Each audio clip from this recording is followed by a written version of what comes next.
Hello and welcome to my channel. So I wanted to make this video because I was someone who enjoyed Min Heejin's work most recently with newjeans. I was vocal about this online and praised her and her team's efforts with Pink Tape, The Red, and Really Bad Boy. Even though I was a big fan of what she did on these albums, I was never aware of the full scope of her creations, the backgrounds, influences, and such. But as more things came out about her, I didn't feel comfortable supporting her anymore. This video will discuss topics that may be unsettling, including pedophilia and child exploitation, so I advise you to watch at your own discretion.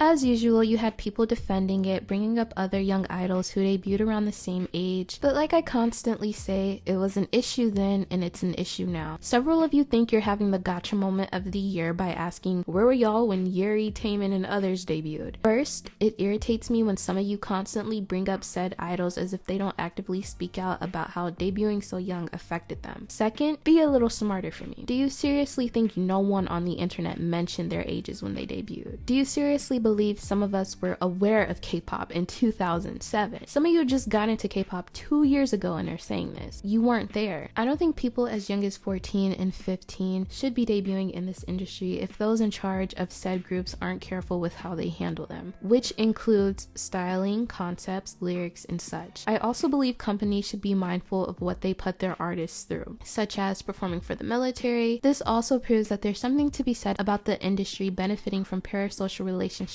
and the objectification of their artists. But as I previously stated, asking a company whose end goal is to make a profit to have morals will not go well. These beliefs aren't limited to just minor idols. They must be careful with how they treat freshly legal artists and every other artist that they deal with. For example, I recently brought this up after ITZY's Mafia stage at the Mama. JYP has an alarming history with minor and freshly legal idols, specifically his female ones. From 18-year-old Park Ji-yoon's coming of age ceremony to forcing sexual concepts on his female soloist debuts, to sexualizing his young female idols from the Wonder Girls debut, the One Chewy elevator commercial, the list goes on, and these women have shared how it's affected them. With the Mama stage, I found it weird for them to have Yuna do a concept like that, given that she had just turned 18 a few days before. The stage referenced the Mafia and Squid Games, but even then, it included the most adult-themed aspects of the show and had some questionable concepts for Yuna to be a part of. When I mentioned it, I faced a ton of backlash, and it was very frustrating because, as usual, people can't have a normal conversation. Me being an aespa enjoyer and not liking ITZY's artist direction at the time had nothing to do with my feelings towards the stage. I've called out the way they've treated Yuna since their debut, especially with her styling, and now they got Old Girl and Hit Pad. With that, people were saying I was the weird one for seeing it that way and was the one sexualizing the girls, and that I should let them own their sexuality. But there's a difference between the two, and I wish you all would take off your stand caps and look deeper into these issues and their context. Owning one's sexuality involves ownership and is shown through their own expression, not when they are freshly legal, styled by grown adults for a concept they probably had no say in, to be put on display for millions of others. Which brings us back to newjeans and Min Heejin. I said the exact same thing when it came to them. While I found most of their direction to be age appropriate, the styling was not. Throughout this album rollout, you will see them styled in crop tops or short bottoms. You will also see them wearing clothing with inappropriate designs, such as this shirt that says "Pimp is yours" and these sweats with a girl in a bikini holding a surfboard. Even the youngest of the group is wearing revealing clothing that exposes much of her midriff. I also want to mention that they aren't the only group with questionable styling this year. I've, LE SSERAFIM, and others had moments that made me turn my head. There's nothing inherently wrong with teenagers wearing these things. As I said before, I wore these same articles of clothing at their ages, and so did many of my peers. I live in the South and it's hot. I wore crop tops and tank tops outside, but the key difference here is that we styled ourselves. I wasn't styled like this by adults and then put on display for the entire world to see. At the end of the day, they do look, dress, and act like teens, but it's still very questionable, especially now given that we know Min Heejin's past. In my previous videos, I mentioned that Min Heejin received praise for her relationships with the girls and their parents. There was also praise for her acknowledgement of concerns about their ages in the industry. Here, I specifically said that you all should be very careful with that because it may come back as a smack cam. The example I used was Blackberry Creative and former creative director Jaden John. When I first got into Luna, I remember Orbitz loving Blackberry and Jaden and constantly praising them for taking care of the girls, in comparison to other companies who were always exposed for their mistreatment. There's an episode of Luna TV where their managers buy Heejin and Hyunjin a pair of sneakers after complaining that their feet hurt from walking in heels. They also liked how the girls would eat a lot in front of them and didn't worry about being on camera. A few years go by and we learned from the girls that this wasn't always the case. First, they put the girls on strict diets and would not allow them to eat, so much that the girls snuck food into their hotel rooms and dorm. YY by Y did a photo shoot at this little restaurant and wasn't even allowed to eat the meal. I believe they said the managers ate it afterwards. Jinseo complained about getting headaches from bleaching her hair so much for lore, and there's a lot more that you can find online. Returning back to newjeans, less than 4 days later, that shit came back to bite. Yesterday, pannchoa posted an article of a post from a K netizen claiming Min Heejin was a pedophile. Later in the video, I will talk more about her work under SM, but this specific accusation comes from her Instagram and video having pictures of young girls. It shows that she posted 2 images of a young Brooke Shields and 3 other young girls. It then goes on to talk about how she used a photo of Brooke Shields as a reference for Crystal during a photo shoot, when Crystal was 20-something. Here it claimed that Brooke Shields was Min Heejin's muse, but personally I didn't read it as that, and Min Heejin never said it herself. Like I said, it looked more like she was just using it as a reference for poses for Crystal, but if anyone has information regarding Brooke Shields actually being her muse, I would appreciate that. If you don't know the story about Brooke Shields, I would advise you to look that up at your own discretion. I only found out about it this year, and many people found out about it yesterday through this article. She was exploited by the industry and very sexualized, even at the young age of 12 when she was described as a sultry mix of an all-American virgin and nascent whore. After that, people found out that she had other questionable pictures of minors around her house, including one exposing their breasts. With this, people began to dissect and criticize her old works and writing. As we all know by now, Min Heejin is a former creative director of SM Entertainment. She was there for a total of 17 years, entering in 2002. She worked with BoA, SNSD, SHINee, Red Velvet, EXO, and others under the company. Min Heejin worked on SHINee's controversial Sherlock album. Some of the photos showed the members half naked in suggestive poses. Taemin, the youngest member of SHINee, was around 18 or 19 at the time. I believe he also expressed discomfort with the photo shoot, which she described as a gift for Nunas. Another issue with Taemin pops up when Min Heejin herself says that she purposefully didn't tell Taemin he would be photographed topless as she feared he'd want to work out, which would result in the loss of his boyish features. I believe she also said that she photoshopped their abs out of their pictures to maintain that boyish look. Another point brought up was photos from Red Velvet's ice cream cake photo shoot. 2 shots took inspiration from the 1962 film Lolita. Joy would have been 18 around the time. This era also introduced their 5th member Yeri, who took part in the photo shoot but was not photographed suggestively. Still, the entire comeback was inspired by Lolita, which is inappropriate for Yeri to be a part of at such a young age, and in general actually. She was also blamed for Ice Cream Cake's lyrics, but once again, there are multiple parts of the company. She is a creative director, not a lyricist. She's not credited for anything involving that. Next, there were points brought up about NCT Dream. In regards to NCT's Jisung, it was claimed that she said this about him following a dazed photo shoot. However, these are not her words and were written by Jiwon Cha on his Instagram. Others have stated that she was behind NCT Dream's Chewing Gum, specifically the My First and Last music video, which is said to be a story about these young kids having a crush on their teacher. When I search for her creative direction credits, I don't see her listed anywhere for dealing with NCT. I also cannot find any credits for the art direction dealing with NCT Dream, so if you have any information on that, I would love to see it. The most recent thing I've been seeing is people trying to connect non-existent dots of SM changing the NCT Dream system and no longer debuting minors following Min Heejin's departure from the company. With this, I feel like you're giving SM, of all companies, too much leeway here. Again, she's the creative director in a big company. She's not solely responsible for this and probably had no say in it. Prior to Min Heejin's entry, SM was debuting minors as much as they breathe.